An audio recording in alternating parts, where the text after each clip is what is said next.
Hello, my name is Rez. I'm a professional game programmer and I do electrical engineering as a hobby. This is the Robot Advent Calendar by 8, and we're on day 12, which is this guy right here. It's a tiny one. I have no idea what it is.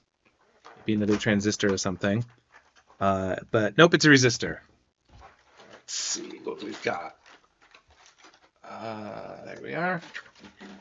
So this is a 10K resistor. So this is a larger resistor than what we've had so far. This little 10K resistor. Let's see what they want us to do with it. All right, we've got light switches off the motor. This is the schematic that we're going to be building. So we're using really all three of the transistors, the phototransistor and these two transistors. So this particular configuration here is what's called a Darlington Pair or a Darlington transistors setup. You can actually get them in a single package, but they're hooking it up like this. It is a more powerful amplification, basically.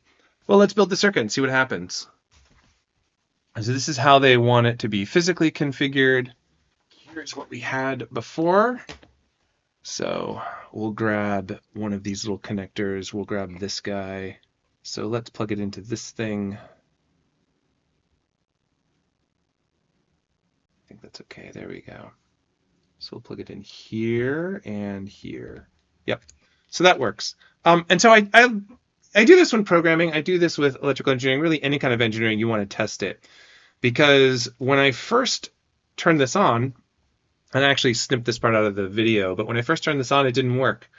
And so I had to pause and be like, well, what's going on? Why is this not working? And it's not working because I was using the stupid photo transistor. They look exactly the same, and I swore I'd picked up the right one. I even checked it, but clearly I needed to double check it. But this is why you test. It's like, okay, I know that this leg is working.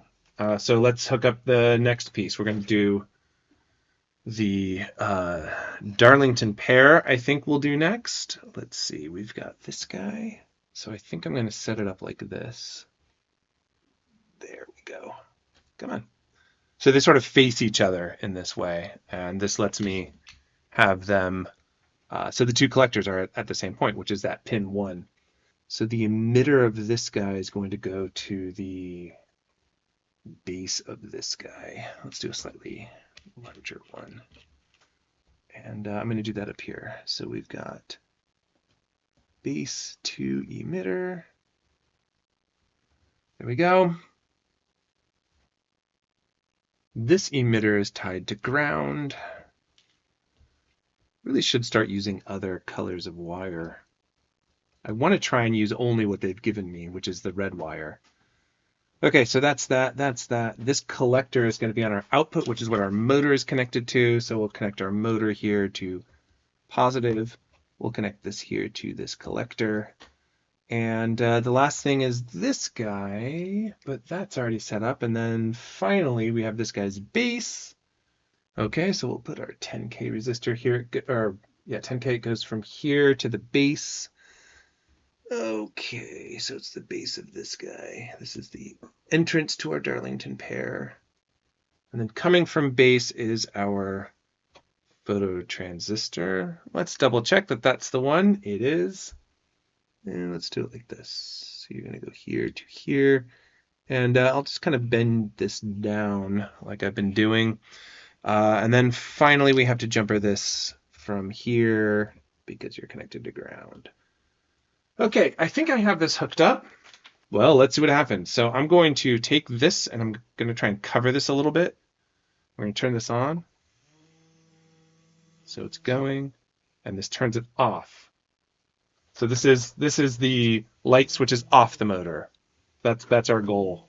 So even if I just do this, there's not enough light for this motor to stop conducting. If I do this, it stops conducting. That's it.